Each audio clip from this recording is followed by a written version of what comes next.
Voilà, nous avons 1 heure pour cette deuxième table ronde qui n'est pas la moindre.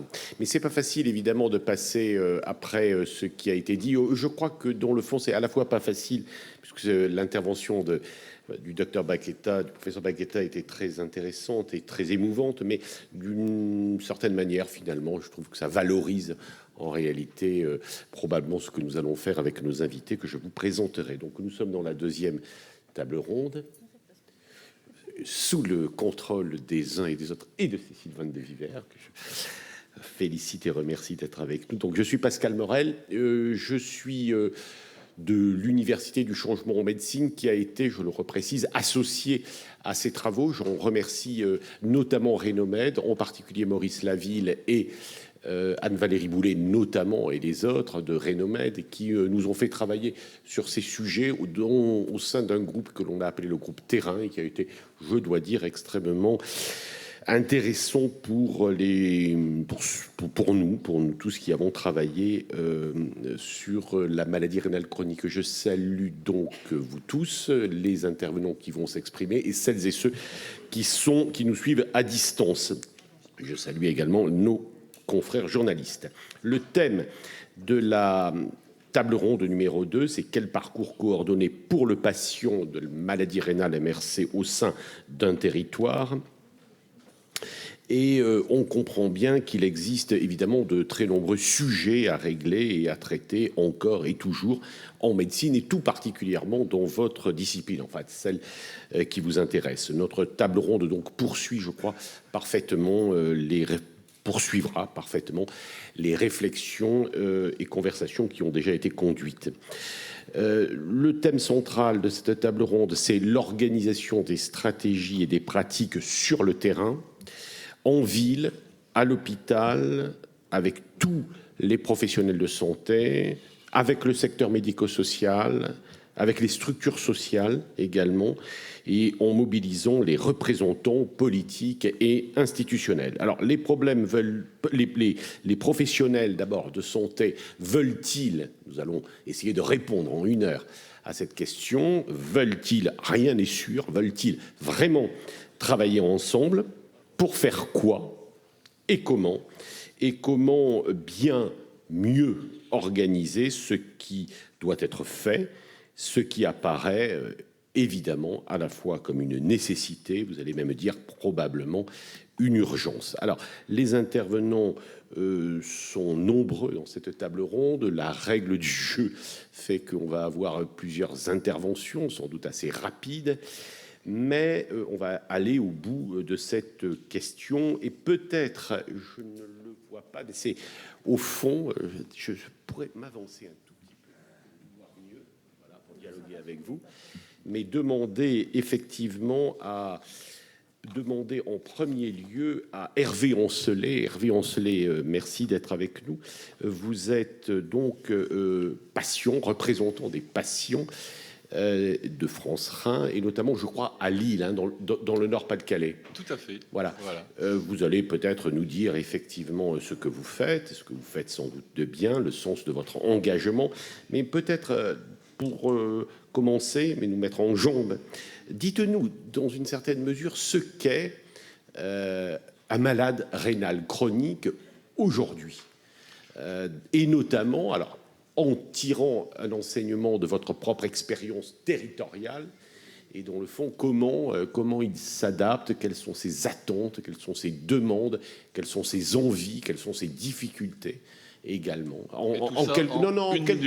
Non, pas du tout en 10 minutes, en 2 minutes, pour que nous ayons vraiment une conversation avec les uns et les autres. J'ai bien compris. Je rappelle d'ailleurs, excusez-moi monsieur Ancelet, je vous coupe, je rappelle évidemment qu'on aura un lieu d'échange en fin de journée, comme Jean-Paul Ortiz nous l'a rappelé. Allez-y peut-être. Je vais me rajouter 30 secondes de personnel, parce que avec tout ce qu'on a entendu précédemment, je me suis reconnu parmi les 27% de la population qui ont rencontré un néphrologue qui lui a expliqué que dans 2 mois, vous allez être dialysé, monsieur. Voilà. Donc c'était mon expérience. Évidemment, j'étais suivi par un médecin généraliste qui observait la montée de tous mes taux de créatinine, d'urée, d'acide urique, etc., sans finalement m'orienter là où il fallait peut-être m'orienter. Bien, le patient MRC, eh bien c'est d'abord une personne, qu'il soit adulte ou enfant, et le passage avant était j'étais très ému d'entendre, qui souffre d'une altération rénale, alors ça a été expliqué, qui est silencieuse, et c'est peut-être une raison pour laquelle tous les patients, du moins les futurs patients, ne se présentent pas à un généraliste. Elle est silencieuse, elle est progressive, une fois qu'elle est déclarée évidemment, et irréversible. Et vous avez bien compris, on l'a expliqué, même Stangel, qu'elle était classée en fonction de la sévérité de stade de 1 à 5 jusqu'à la défaillance finalement rénale que j'appelais autrement. Bien. Alors ces personnes, ces patients, présentent des comorbidités, comme il a été précisé, qui fait qu'on va comprendre la raison pour laquelle il faut un parcours coordonné, ne serait-ce qu'au niveau de l'hypertension, du diabète dont on a parlé, enfin je ne veux pas rappeler les maladies cardiovasculaires, et puis des complications. On vit avec des complications lorsqu'on est en maladie rénale. Je penserai à l'anémie qui explique la fatigue, la fatigue, attention, l'acidose, qui provoque également des troubles cardiaques et osseux. Donc vous voyez toute une palette de maladies.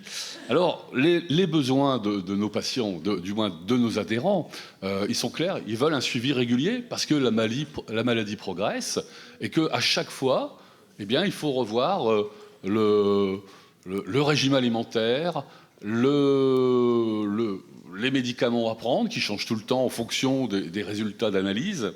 Et puis, il faut donc s'adapter à cela, à tous ces changements de médicaments et de régime alimentaire. Il leur faudrait, et ils le demandent, une éducation thérapeutique, parce qu'ils ont besoin de comprendre leur maladie. Et on ne leur explique pas leur maladie. On leur explique quel régime ils doivent suivre, quels médicaments ils doivent prendre. Et pour autant, est-ce qu'on peut comprendre ce qui nous arrive ? C'est une interrogation. Hervé, est-ce que finalement, quand on regarde cette pathologie de votre point de vue, mais vous êtes engagé dans le mouvement associatif, quand vous rencontrez d'autres, et il y en a ici, associations, représentants d'associations, est-ce que vous avez l'impression que il y a, selon les cas, bien entendu, chacun est différent. Il y a des femmes, il y a des hommes, il y a des riches, il y a des pauvres, il y en a qui vivent dans des terrains, etc. Mais est-ce que cette pathologie est particulièrement structurante en termes de regard vis-à-vis de la maladie d'une part, mais également de l'organisation sociale? Évidemment. Moi, il me semble que, quel que soit le milieu social ou tout ce que vous avez décrit, la maladie lisse complètement toutes ces différences sur le terrain, et donc on devient insuffisant rénal, voilà, chronique, et on le vit différemment par contre. C'est là aussi que la demande importante de nos adhérents consiste, parce qu'ils se sentent isolés, ont besoin de cette prise en charge globale dont on parle, fluide, qui va leur permettre d'arriver à une qualité de vie réespérée. Dites-moi, monsieur Ancelet, dans votre territoire, donc vous êtes le responsable de la région de France-Rhin, Nord-Pas-de-Calais, Nord-Pas-de-Calais, Hauts-de-France, Nord-Pas-de-Calais. Nord-Pas-de-Calais. La Picardie n'est pas encore attachée. Même. Il y a combien d'adhérents, d'une part, de votre association, et est-ce que d'ailleurs vous les fédérez tous? Enfin, quelle est ma question, je la poserai au médecin, quelle est la file active? C'est la vraie difficulté de toutes les associations, c'est d'avoir des adhérents. Nous sommes autour de 250 adhérents, alors que potentiellement, c'est une région dans laquelle il y a 3500 dialysés 3500. Et 2800 suivis de transplantation rénale. D'accord. Donc vous voyez, le volume est important. On peut arrondir à 6000. Nous ne sommes même pas à 10%. Donc oui, là aussi, on a un problème de communication et d'adhésion. Bon, pour autant, c'est pas vraiment le sujet, mais c'est un vrai problème des associations. Nous aimerions être... On est beaucoup plus reconnus que connus. Merci de la transition, puisqu'on fait notre premier tour de table. Je vais aller de l'autre côté de la table, de la tribune, avec vous, Christophe Maria. Vous êtes le vice-président de la SFNDT, vous êtes donc un néphrologue, vous êtes un PUPH de Clermont, Saint-Étienne, excusez-moi. J'étais sûr de me tromper. Enfin, je craignais de me tromper. Je l'ai fait. Ça, c'est classique. Merci. Vous êtes bien bon. Dites-moi justement, c'est une bonne transition qu'a fait Hervé Oncelet, c'est promouvoir une stratégie globale. Alors ça, c'est un terme dans la santé, pour celles et ceux qui s'intéressent à ce sujet. Global, on l'emploie tout le temps, hein, le village global, tout est global, etc. Qu'est-ce que ça veut dire en néphrologie en particulier, pour la maladie rénale chronique et pour un néphrologue, un PUPH de néphrologie que vous êtes? Ça veut dire quoi? Global, il y a aussi, la sémantique est importante, il y a aussi d'autres synonymes qui ont été utilisés. Global, coordonné, et en effet, c'est vraiment l'enjeu. Alors, on ne part pas d'une page blanche. Et derrière ces problématiques de coordination, il y a bien évidemment la question de la coopération interprofessionnelle. Et en néphrologie, il y a quelque chose de très significatif qui s'est passé ces dernières années avec la stratégie Ma Santé 2022 et la mise en place du financement au forfait de la maladie rénale chronique,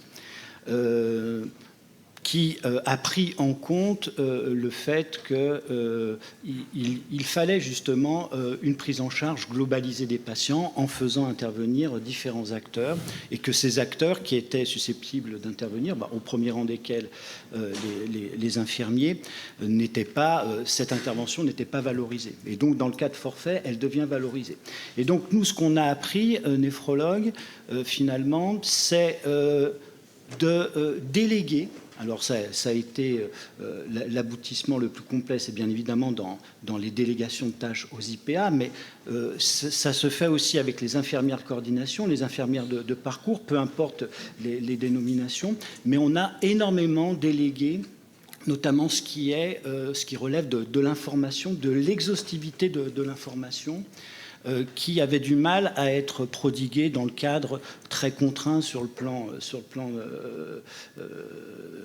chronologique, sur le plan du temps de nos consultations au colloque singulier avec nos patients.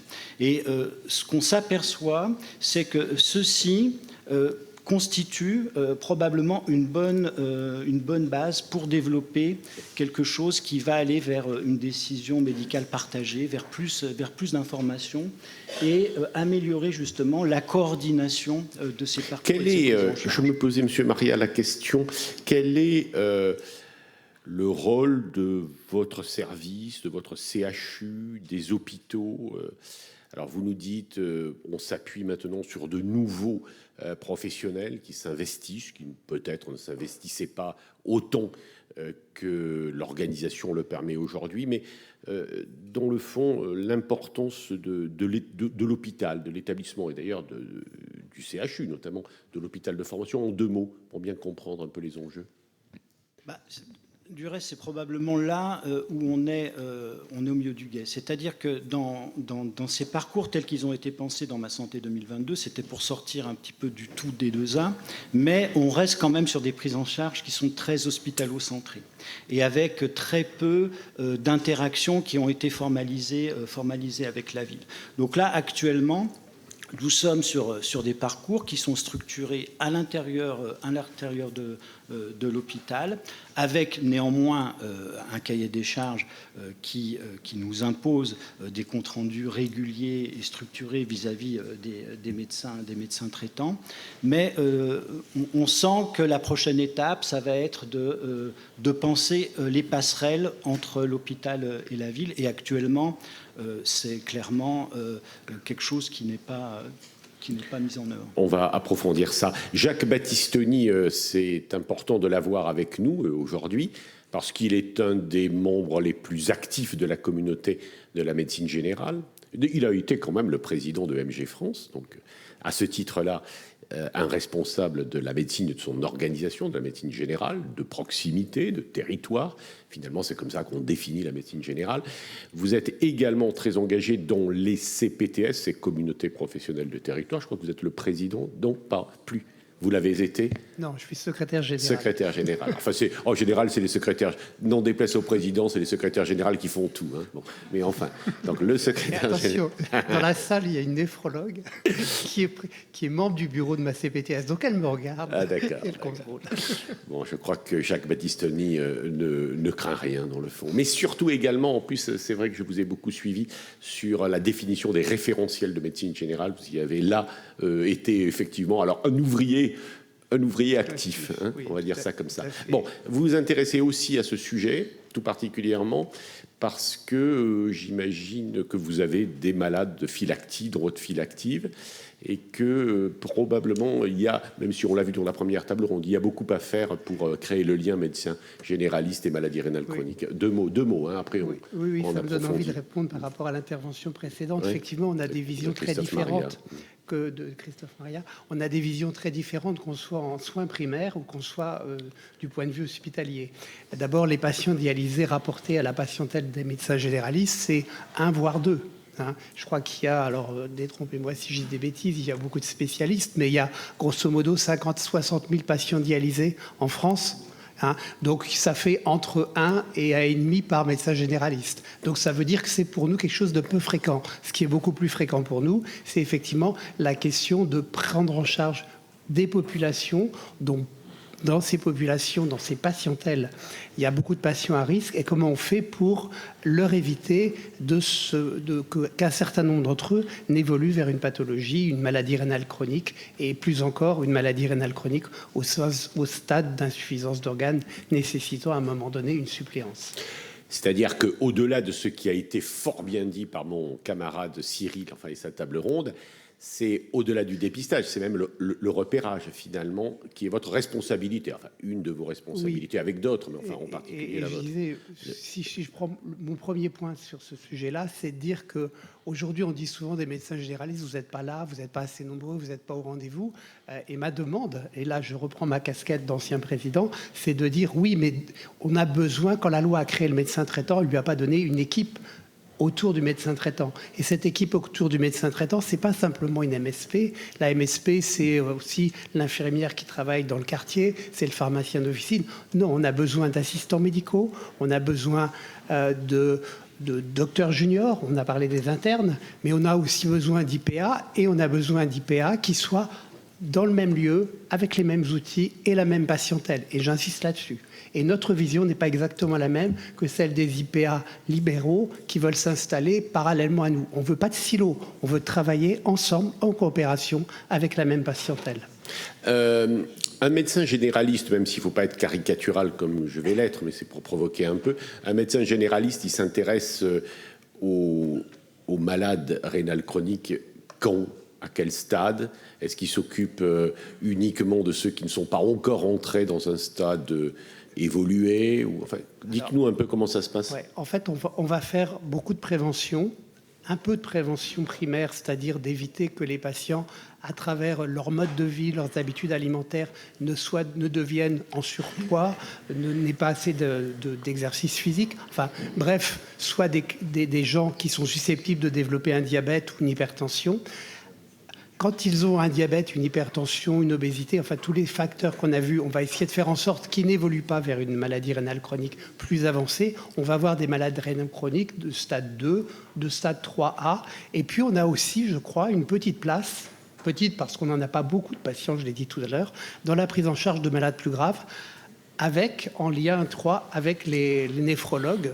Et ça, on doit le faire. Et donc, on doit aussi apprendre probablement à maîtriser ces outils de néphroprotection qui vont permettre aux gens d'arriver au stade de suppléance. Celui qui nous paraît avoir une importance évidente, j'allais dire, c'est celle ou celui qui est biologiste. Ça nous paraît assez vu de l'extérieur, dans le fond. Ça nous paraît assez évident. François Blanchecotte, vous êtes le président du syndicat des biologistes. Toujours président du syndicat des biologistes? Ah oui, toujours. Bon, très bien, monsieur le président. Excusez-moi, je croyais que vous aviez... Juste 15 ans. Hein, depuis... Oui, enfin, le président... Pas à vie, non, pas à vie. Le président mythique, François Blanchecotte. Ok, cela étant dit, effectivement, l'investissement en fait, de la biologie dans la prise en charge du malade rénal chronique nous paraît évidente. Et pourtant, ça ne se passe pas toujours peut-être comme ça devrait se passer. À la fois le lien entre le biologiste qui évidemment fait les analyses, qui doit alerter, qui doit signaler, etc. Peut-être sur les types d'examens biologiques qui doivent être faits. Enfin, il me semble qu'il y a plusieurs sujets. Je dois dire que vous nous l'aviez présenté quand on avait travaillé avec Rénomène, notamment dans le groupe terrain de l'UC2M. Ça nous avait paru très important. Il fallait le redire dans le fond haut et fort. Allez-y. D'abord, merci parce qu'il n'y a jamais eu autant de groupes de travail, de gens qui se sont réunis pour parler de la MRC. Donc c'est quand même extraordinaire de voir que maintenant l'Alliance peut rassembler tout le monde, y compris d'ailleurs, je remercie les académiciens d'être présents, puisqu'on a fait aussi des groupes de travail avec les 2 académies. Et donc, merci aussi au président et à l'ancien président des sociétés savantes parce que c'est une écoute extraordinaire. Et je pense qu'il y avait quelque chose effectivement à apporter pour corriger ce qui a été dit tout à l'heure. Nous sommes structurés en base de communication de nos résultats. Simplement, quelques organismes d'État comme la NSM ont toujours de retard à l'allumage pour nous transmettre des codifications de techniques et tout. Et donc, on est en train d'harmoniser tout ça. Normalement, vous devriez, d'ici la fin de l'année, avoir les 200 examens les plus prescrits de façon codifiée, structurée et que vous permet faire des extractions. Donc je vais jeter un coup de pied dans l'assurance maladie, mais c'est pas grave, ils ont l'habitude. On vous connaît. Voilà, le DMP nous sert à rien du tout tant qu'ils introduiront pas de l'IA pour trier nos données, enfin pour essayer de gagner du temps et d'avoir effectivement des données majeures de la part de vous les médecins, évidemment de la part des infirmières, de la part de tout le monde, parce que je plaide depuis très longtemps, évidemment, pour que tous ensemble, on travaille dans une coordination. Nous sommes un élément de la chaîne, comme tu l'as dit très bien, Pascal, on apporte ce qu'on peut apporter, et l'évolution majeure que nous allons apporter dans les mois qui vont venir, c'est que beaucoup de sociétés innovantes permettent de chercher dans les dossiers des patients et à partir de l'IA, de vous donner une perspective, non pas du résultat photographique que vous avez le jour même du bilan ou voire de l'antériorité, mais de votre évolution de vos patients. C'est-à-dire qu'aujourd'hui, un certain nombre de sociétés innovantes sont capables d'aller chercher dans nos dossiers et de faire remonter une évolution, même infinitésimale, qu'on ne détecte pas au départ. Donc l'image polaroïde du compte-rendu, il faut qu'elle s'arrête. Il faut qu'on arrive à structurer les choses pour vous donner un continuum sur ce qui peut se passer, l'évolution du patient. Donc ça va être la future évolution très importante. Deuxième pierre pour l'assurance maladie, mais pendant que j'y suis, il faut que je me venge. C'est vrai que le texte y est sorti au mois de mai, date d'avril 2024. Et entre-temps, nous avions travaillé avec les sociétés savantes, les CNP de néphrone, biologie, pour émettre un nouveau texte. Et ils ont publié l'ancien. Mais c'est pas grave. On est têtu, on va y arriver. Pourquoi je dis ça? C'est qu'on nous met les examens dans une enveloppe générale et qui va être noyée dans la masse. Ça n'a aucun intérêt. Ce qu'il faut, c'est des indicateurs. Si demain, nous pouvons dépister plutôt de façon échantillon, le RAC, effectivement, le DFG, en supprimant l'utilisation de méthodes anciennes, colorimétriques et autres, c'était l'objet du deuxième texte. Et remercie les présidents. Et donc, il faut absolument que ça soit isolé. Il faut qu'on puisse avoir des indicateurs d'évaluation. Donc ça veut dire qu'il faut que l'analyse qu'on fait nous puisse être codifiée de façon à voir la vraie prévention qu'on fait en France et non pas dans un magma global de dépistage général. Nous avions avec Jean-Michel Halimi dans la région fait un dépistage effectivement de l'insuffisance rénale d'article 51 pendant 3 ans.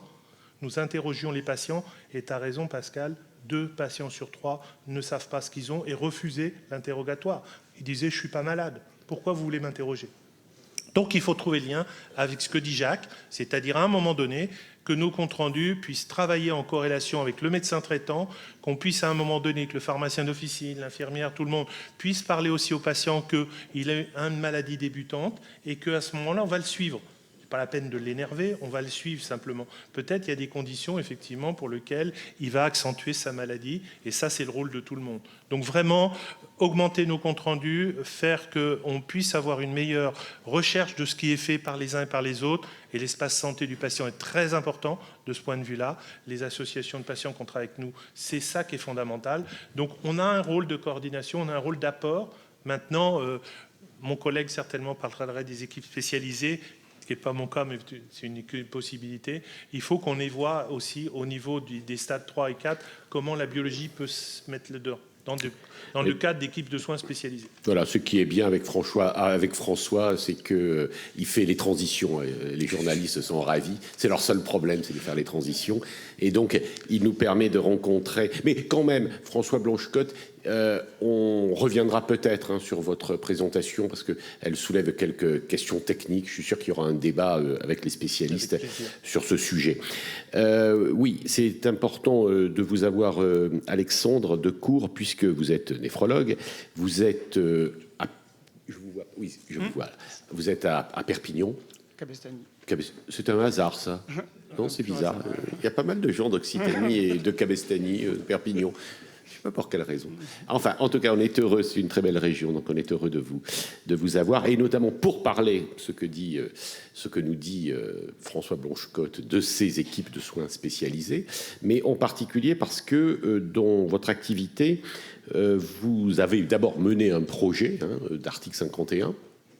C'est cela, le projet Pro-IRC, et vous sortez vraiment, ça c'est vraiment intéressant, vous sortez vraiment de votre établissement, de votre très très grande ville de Cabestany, comme la gare de Perpignan, c'est la ville centrale de la France, et vous allez, non mais c'est vraiment sérieux, vous allez vraiment dans les terrains, je ne sais pas si c'est la Haute-Pyrénées, les Hautes-Pyrénées, mais enfin, vous allez assez loin pour essayer de travailler avec les gens qui sont dans les territoires. C'est notre sujet, les territoires. Dites-nous un peu ce que vous faites. Exactement. Merci beaucoup de m'avoir invité pour parler de l'organisation territoriale qu'on a essayé de mettre en place dans les Pyrénées-Orientales pour soigner les malades atteints de maladies rénales. Alors, il faut différencier les deux projets qu'on a.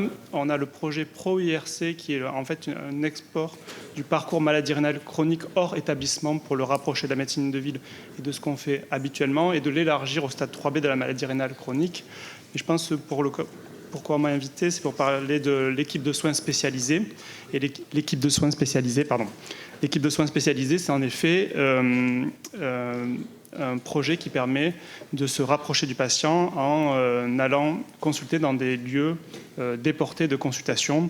Et dans les Pyrénées-Orientales, ça se prête bien aux expérimentations parce qu'on est un territoire assez bien limité, avec des particularités géographiques limitées par l'Espagne, la mer et la montagne. Et donc, on a un lieu d'expérimentation qui est idéal. On a 3 vallées qui sont la vallée du Tech, de la Glie et de la Tête, et dans lesquelles on va pour consulter à distance de notre centre habituel de consultation, ce qui nous permet de rencontrer des patients, des populations, et d'aller prêter main forte à des médecins traitants qui n'ont pas l'habitude d'envoyer des patients aux néphrologues. Donc ça, c'est le versant on se déplace, on va vers les gens. Et comment on rentre en communication avec les professionnels qui ont besoin de nous, c'est par le versant de télexpertise qu'on a essayé de développer avec l'équipe de soins spécialisés qu'on a mis en place depuis 2019, depuis que la loi a placé cela dans les pratiques. Et on a mis en place dans cette ESS expérimentale la télexpertise qui permet à tout médecin généraliste et même tout professionnel de santé, c'est-à-dire que parfois j'ai des demandes de kinésithérapeutes ou alors d'infirmiers, de donner notre avis sur un dossier, sur une conduite diagnostique pour soit rassurer, soit approfondir les examens de certains patients. Et ça permet de finalement gagner du temps, de voir des malades plus qualifiés, c'est-à-dire des malades qu'on a besoin de voir, éventuellement de ne pas avoir des patients qui sont inquiets mais qui ne nécessitent que la médecine de premier recours, et d'affiner le bilan.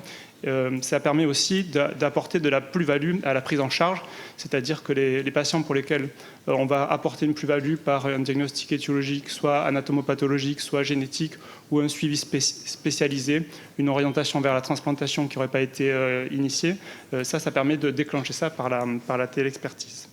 Avec satisfaction à la fois des équipes de soins, de vous, et puis également les patients. Vous avez analysé l'intérêt des patients? Les patients sont ravis parce qu'avec la télexpertise, ça permet de faire un coupe-fil. C'est-à-dire que ceux qui auraient mis 3 ou 4 mois à nous voir en prenant rendez-vous naturellement, comme ils le faisaient avant, ils sont vus dans les 2 ou 3 semaines où on peut arriver à leur libérer un créneau de consultation. Et surtout, ils arrivent avec tous les éléments en main pour qu'on puisse passer à l'étape d'après de la prise en charge. Donc on évite les premières consultations où on voit les patients, où on leur demande des examens. Donc finalement, on se coordonne avec les médecins médecins généralistes qui nous aident à accélérer la prise en charge des patients. Et donc, dans mes histoires de téléexpertise, j'ai des histoires où on me contacte et 2 semaines après, le patient est biopsié et on a le diagnostic. Comment elle se fait, cette téléexpertise? Il n'est pas seul, elle se fait... Nous, on a une plateforme de téléexpertise qu'on a développée dans le département et que tout le monde a l'habitude d'utiliser. C'est la plateforme OmniDoc, mais il y en a d'autres en France. Ce qui manque peut-être en France, c'est un annuaire de téléexpertise, c'est-à-dire savoir qui est sur quelle plateforme. Ça pourrait être quelque chose qui permettrait de fluidifier les parcours, sachant que c'est très différent selon chaque territoire. Il y a d'autres plateformes qui existent. Mais elle se fait... non, mais c'est simplement pour comprendre. Souvent, on a quand même affaire à des populations âgées, on l'a dit, pas toujours capables, évidemment, de se prendre en charge seuls sur... les réseaux sociaux, enfin sur Internet, etc., sur les plateformes. Dites-nous, expliquez-nous. Alors, il faut bien différencier la téléexpertise de la téléconsultation. La confusion est souvent faite, mais ça n'a rien à voir. La téléconsultation, c'est quand on voit à travers son écran le patient directement en lui posant des questions. Et ça, d'expérience, c'est très difficile à mener parce que les patients âgés et peu alertes avec le numérique ont du mal à nous faire passer leur biologie, on ne peut pas les examiner, on ne peut pas leur parler, enfin, c'est compliqué. Alors que la téléexpertise, c'est une synthèse du dossier déjà sélectionné par un médecin généraliste qui nous est adressé.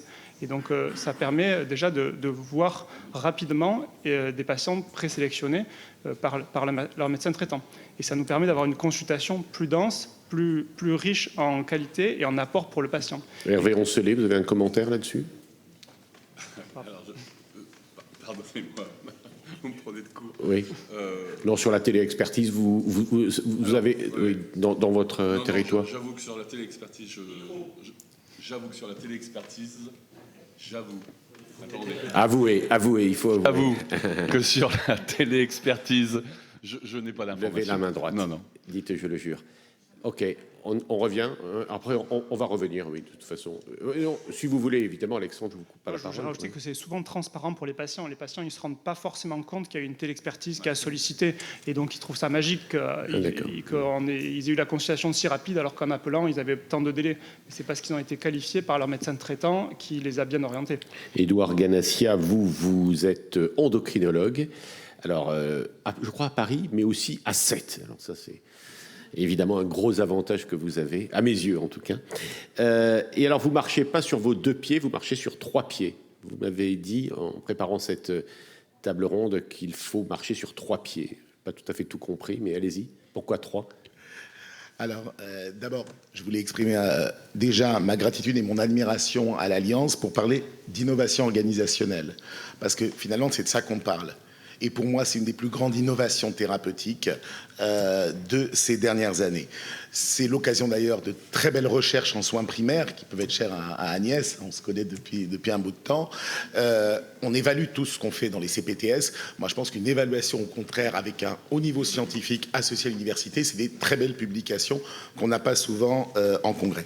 Donc, ce que je vais faire avec vous, c'est peut-être tout simplement faire une synthèse de tout ce qui a été dit, mais de partager mon expérience parce que je suis là en tant que vice-président de la FENAREDIAM, des fédérations des endocrino-libéraux, de l'association francophone de thyroïde, mais avant tout, comme médecin coordonnateur du parcours maladie métabolique à la CPTS du Bas-Santo, et je suis extrêmement attaché à mon territoire d'exercice, même si j'exerce un peu à Paris.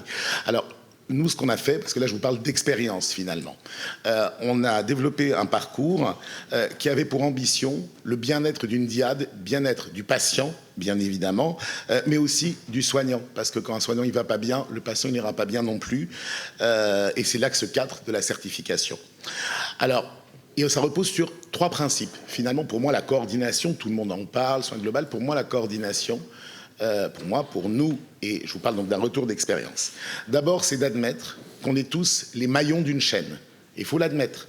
Hein, c'est-à-dire qu'on a un rôle propre, et ce rôle propre, il doit être défini au sein de notre parcours, en synergie avec les autres. Personne ne peut le faire à notre place. En revanche, ce qu'on peut faire, c'est-à-dire, il y a des médecins, ils vont faire l'assistante sociale. C'est super, ça témoigne du grand cœur qu'ils ont pour leurs patients, mais il leur reste après peut-être 5 minutes pour faire le travail de médecin généraliste, et ce n'est pas l'assistante sociale qui pourra faire de la médecine générale. C'est un exemple.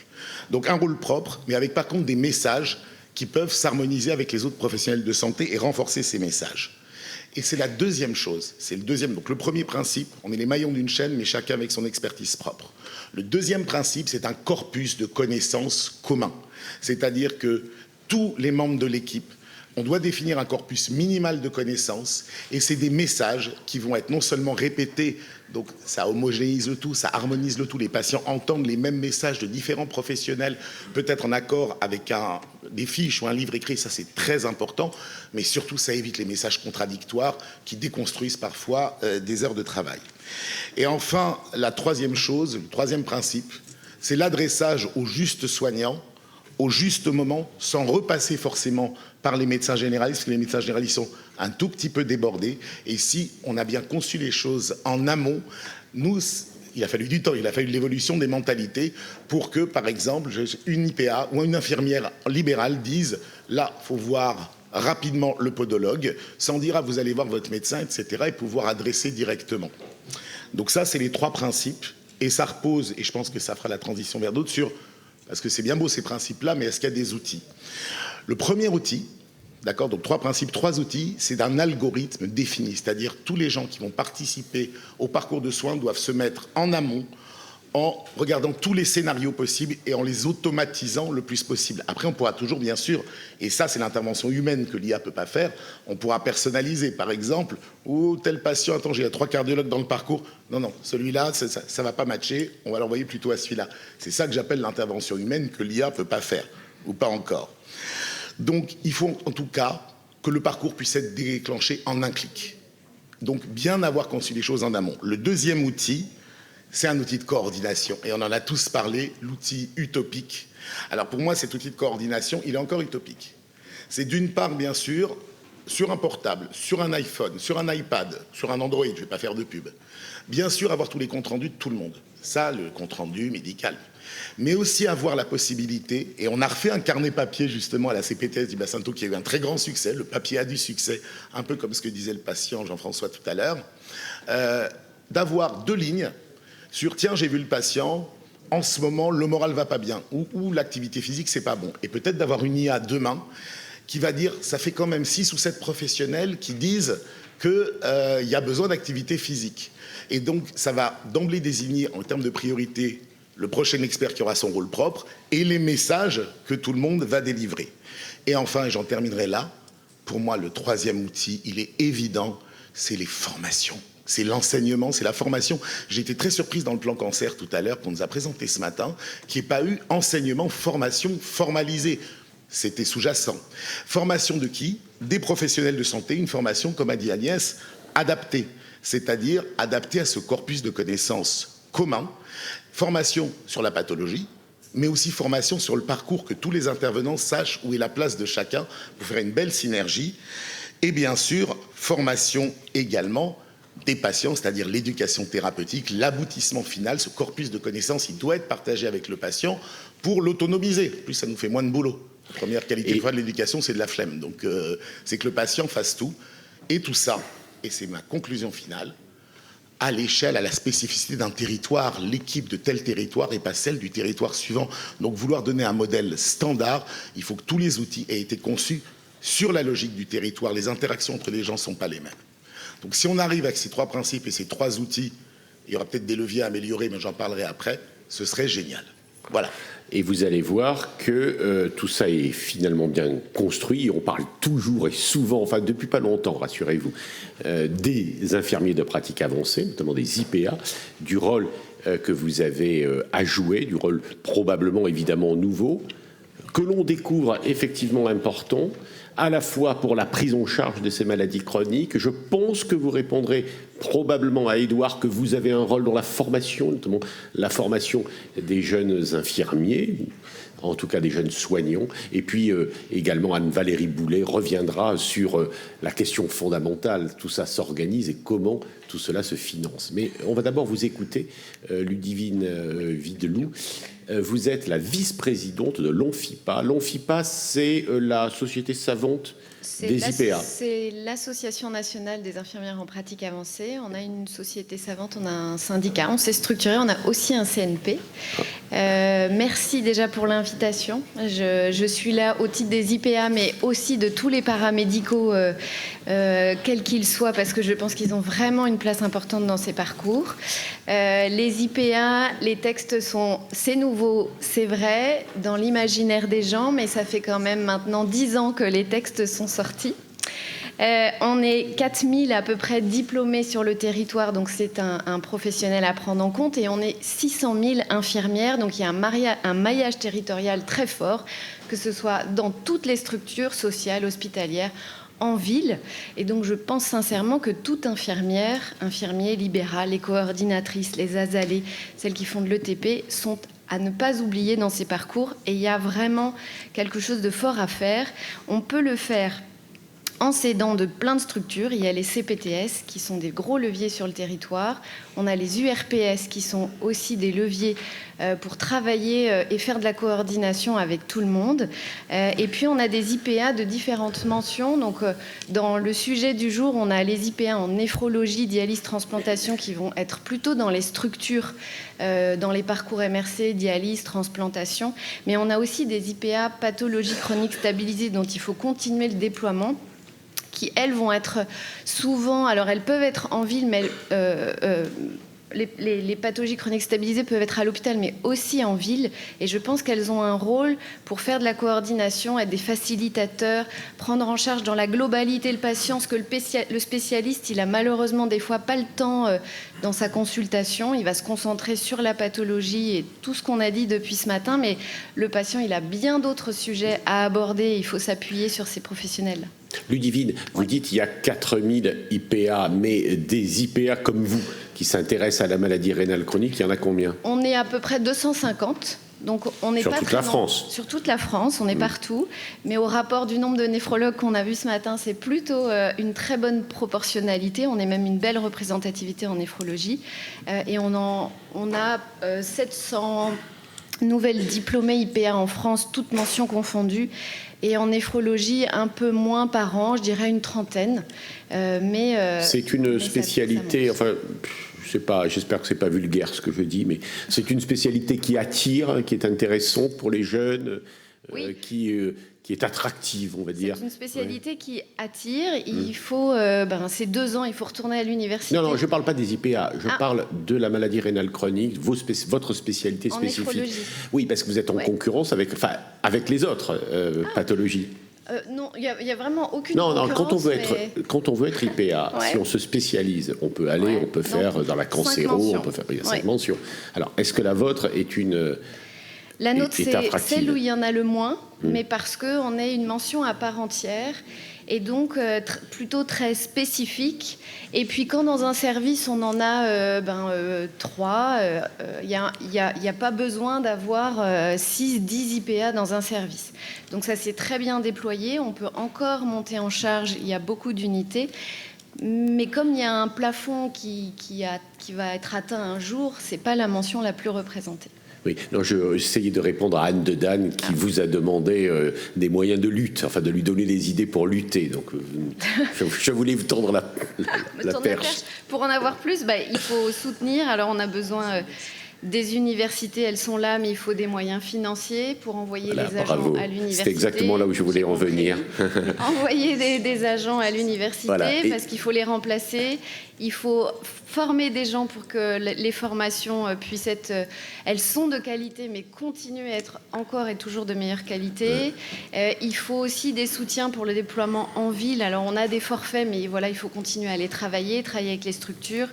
Il y a beaucoup de leviers. Et je suis sûr que Anne-Valérie Boulet, qui est la vice-présidente de Rénomed, elle, a des revendications qu'elle va porter, notamment sur les questions d'organisation, d'abord, mais également, c'est important, mais également sur, évidemment, les questions de financement. Alors, on a compris que le financement avait beaucoup bougé, mais comment faut-il penser cette alliance portera quoi, devrait porter quoi comme projet d'organisation et d'économie, et d'organisation économique.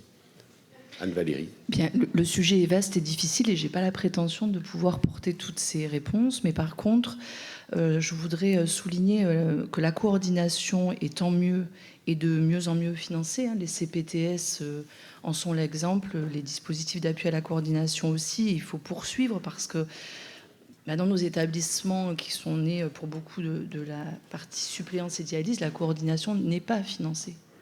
Le forfait parcours MRC est une très belle avancée, mais il manque beaucoup de gens dans cet écosystème. Alors, je voulais quand même profiter de la parole qui m'est donnée en faisant le lien avec le financement pour vous dire que je porte aussi la voix de nos assistantes sociales aujourd'hui. Et on voit le travail qu'elles font dans nos établissements et sur les territoires. Vous l'avez dit, c'est un écosystème territorial qui est complexe pour les assistantes sociales, qui ont à la fois à s'adresser à des départements, à la fois à des médecines du travail, avec des dispositifs que moi-même je ne pourrais pas vous décrire, mais si on ne parle que du maintien dans l'emploi, selon qu'on est du statut public ou privé, des dispositifs qui ont plus de 30 ans, sans révision, qui sont ouverts pour les patients de dialyse à domicile seulement. Or, pas seulement les patients de dialyse à domicile ont besoin d'avoir une indemnité compensatrice de perte de salaire. Ils sont considérés en arrêt maladie, sans report sur leur vieillesse. Les médecins du travail, pour le secteur public, les salariés du secteur public, pour cette fois-ci, connaissent mal le congé longue maladie fractionné.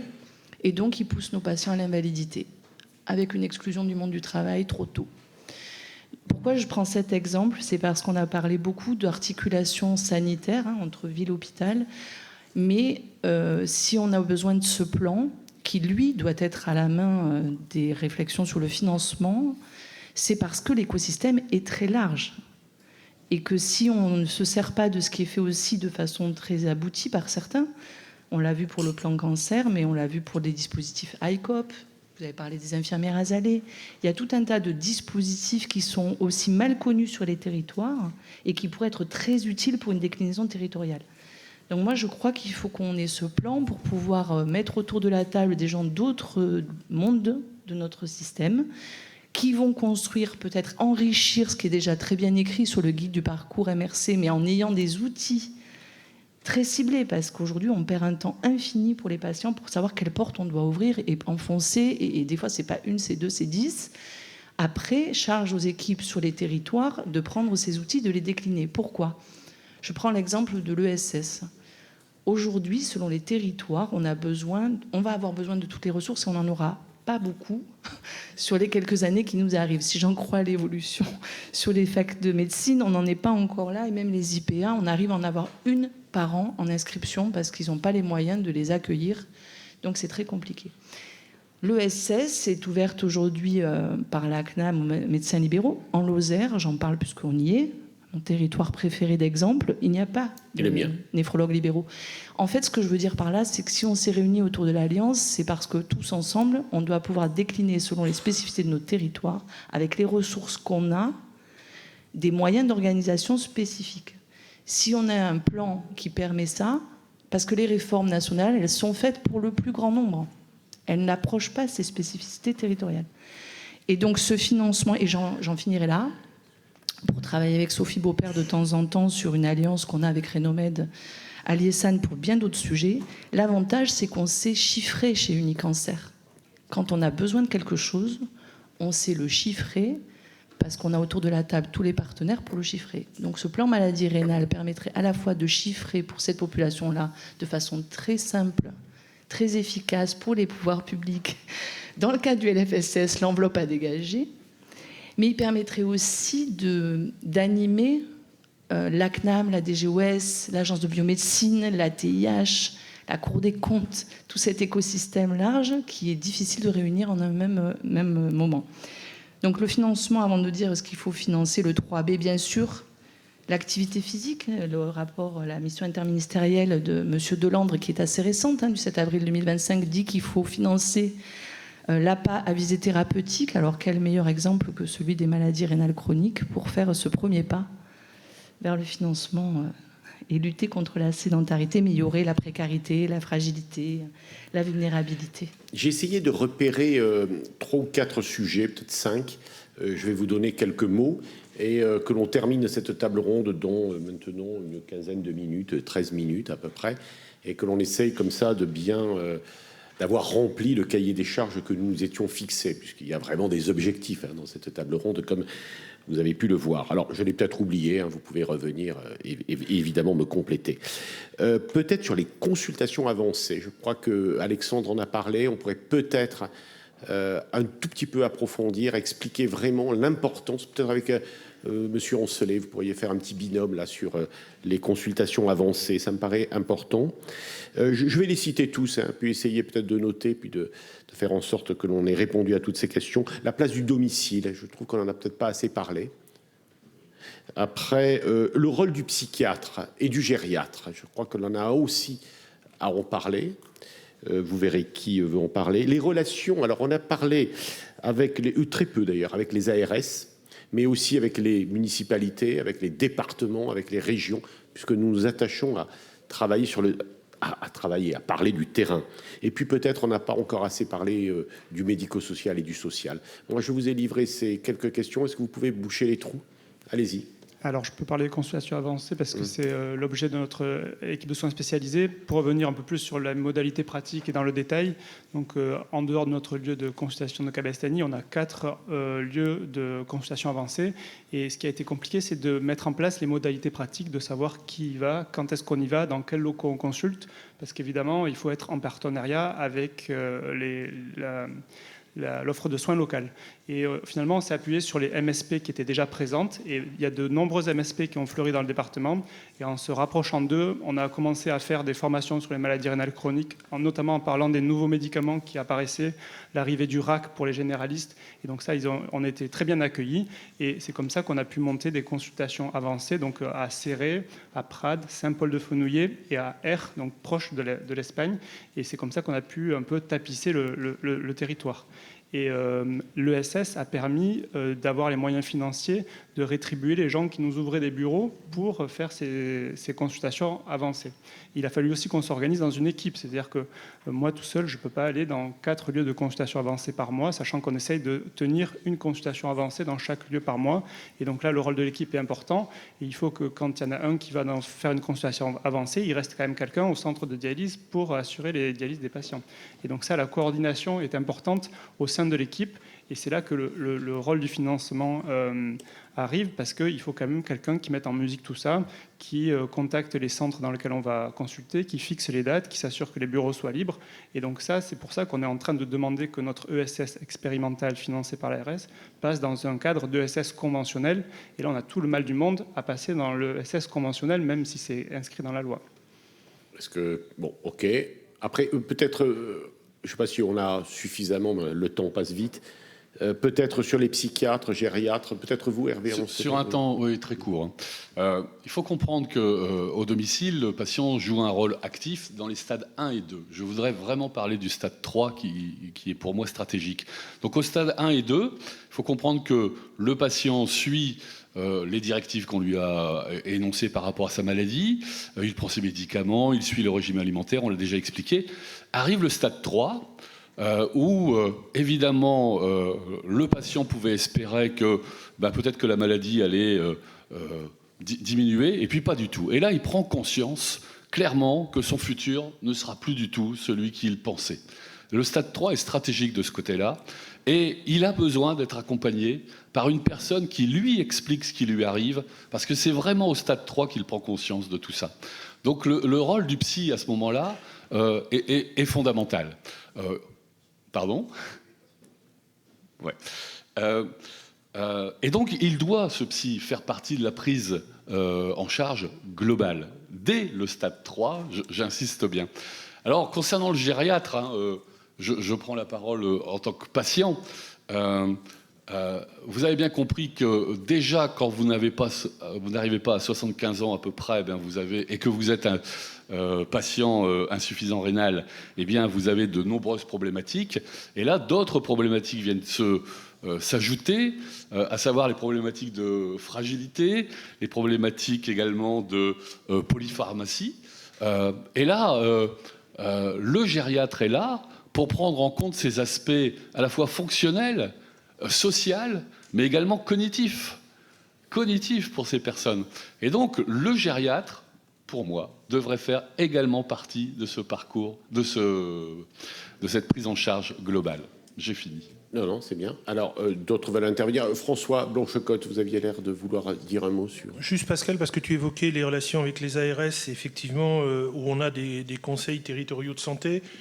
C'est un peu des machins. On ne sait pas très bien, franchement, même si les gens se réunissent souvent, ce qu'il en sort vraiment pour être efficient. Et surtout, je voudrais évoquer ma casquette d'élu municipal pendant 14 ans dans une ville de 40 000 habitants. En fait, les contrats locaux de santé commencent à voir le jour.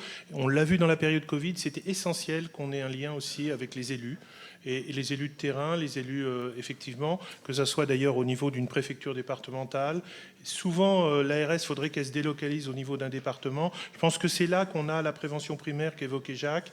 Et ces éléments-là sont fondamentaux pour l'éducation de nos jeunes enfants et tout. Et il faut qu'on partage ça. Alors, c'est encore du temps, il faut y aller. Mais je pense qu'on peut essayer d'introduire ça. Alors, pour ce qui est l'organisation de l'ARS, je suis très prudent parce que c'est pour moi un machin. Ils ont beaucoup de fonctions, beaucoup de choses, mais il faut voir vraiment l'efficience qu'on a avec les ARS. Je vous invite, parce qu'on est ici également, puisque vous avez des projets pour votre alliance, c'est de rencontrer vos parlementaires sur le terrain, à l'Assemblée nationale, les sénateurs aussi, on peut dire, les sénateurs ici, dans cette maison de députés, mais enfin bon. Vous voulez... le médico-social, est-ce que quelqu'un... Oui, alors Hervé, Édouard, pardon, Édouard et Jacques. Édouard. Alors, c'était juste la fin de mon propos et ça va combler certains des trucs dont tu as parlé. 4 propositions simples, rapides. La première, et pas trop chère, la première, effectivement, ça a été dit ce matin, insister sur l'interopérabilité parce que les éditeurs de logiciels ne jouent pas le jeu et cette interopérabilité fait gagner du temps et de l'efficacité. Ça, c'est la première chose. La deuxième, il y a un gros souci au niveau de l'éducation thérapeutique avec les ARS, c'est qu'on vient tous de parler de logique de territoire. Ma CPTS a son discours, sa façon de faire de l'ETP et on nous refuse des nouveaux programmes d'éducation thérapeutique. Ils veulent les mutualiser, c'est-à-dire envoyer les gens à 60 km au CHU, ce qui est complètement contre-productif. Et on est obligé actuellement de tricher, de rentrer dans une petite boîte à chaussures pour pouvoir faire notre ETP obésité, par exemple, alors que celle du diabète, elle marche très bien. Et enfin, je dirais qu'il y a les 2 dernières choses. Les ESS, le problème, c'est qu'on peut avoir une par département, mais avant, c'était par parcours de soins autour d'un patient. Aujourd'hui, c'est par spécialité. Dans ma spécialité, il y en a 3. La thyroïdologie, la diabétologie et la médecine de l'obésité. Donc imaginez une ESS qui couvre ces 3 trucs-là, ça ne se fera jamais. Et c'est dommage parce qu'on pourrait faire des consultations avancées. La téléexpertise, on l'a fait déjà. Et enfin, dernière chose, j'ai l'honneur d'avoir dans mon cabinet la première APA, pas IPA, APA libérale déclarée en France. Ça fait 10 ans qu'on bosse ensemble sur l'activité physique adaptée des patients. On a développer un modèle en libéral et ça a changé la vie, y compris des patients qui ont eu un cancer, etc. Et il faut que maintenant l'APA, ce soit plus des modèles comme on les fait ou avec la CPTS, mais que ça a vraiment, c'est un médicament magnifique. Voilà. Merci. Il nous reste 5 minutes. Alors, ceux qui auront peut-être moins parlé, alors vous, mais 5 minutes, peut-être Ludivine. Je ne sais pas si Anne-Valérie, vous voulez rajouter. Alors, Jacques, alors peut-être Ludivine voulait dire un mot et puis Jacques. Juste un message. Oui. Je sens qu'ici, tout le monde est de bonne volonté, mais malheureusement... ne vous y trompez pas, on ne sait jamais. Voilà. Mais les patients, il faut que les messages arrivent jusqu'à eux. Et donc, il faut aussi soutenir que la communication sur l'existence de tous ces processus, de tous ces professionnels, de qui fait quoi, quand, où, comment, elle puisse arriver jusqu'aux patients. Il y a vraiment une nécessité d'une campagne de communication qui doit être majeure pour que toutes les bonnes volontés puissent être diffusées, mais à destination des patients et pas que des professionnels. Je vous appuie. À qui le dites-vous? Je vous appuie. Faire de la communication. Anne-Valérie Boulet, d'accord. Faire de la communication. Je ne sais pas. Elle n'a pas l'air de dire oui. Jacques Battistoni. Oui, je voulais partager avec vous une interrogation. On voit bien qu'il y a une augmentation très importante de certains types de maladies chroniques et des risques cardiovasculaires en particulier. Et mon interrogation, j'ai pas la réponse, il y a des bouts de réponse qui ont été dits, c'est comment on fait pour toucher, comment on lutte contre les inégalités sociales de santé en matière notamment de maladies rénales chroniques, mais ça va être aussi en matière de maladies cardiovasculaires. François parlait tout à l'heure des contrats locaux de santé. Je pense qu'on a une action à mener en lien avec les élus territoriaux pour pouvoir promouvoir des activités qui vont dans le sens d'une amélioration de la santé et d'une lutte contre les facteurs de risque. Et comme il se doit, je propose au professeur Maria de faire la conclusion et la synthèse en 3 minutes de tout ce que nous avons dit. Ça vous va? Bien sûr, c'est mon métier. Donc je n'ai rien de très intelligent à rajouter, si ce n'est de me faire l'écho de Jean-Marc qui nous soufflait. l'importance d'un autre acteur qui n'a pas été trop cité, qui est le patient, et notamment l'importance des patients partenaires, à la fois bien évidemment dans le soin, mais aussi dans la conduite des politiques de santé. Et je pense que c'est quelque chose aussi que collectivement, il faut qu'on s'approprie. Je pense qu'on peut le dire ici, comme aurait dit le général, nous avons eu quelques idées simples dans un monde compliqué. En tout cas, on a essayé de simplifier évidemment les approches et de vous permettre en réalité ce soir de tirer des synthèses et de porter des projets. Et pour vraiment terminer, je reprendrai cette phrase qui me paraît bien adaptée à votre question. Rien n'est possible sans les hommes, évidemment, sans les femmes, mais rien n'est durable sans les institutions. C'était Jean Monnet, voilà, qui méritait bien à l'Assemblée nationale qu'on le cite, le père de l'Europe. Merci du temps que vous nous avez consacré.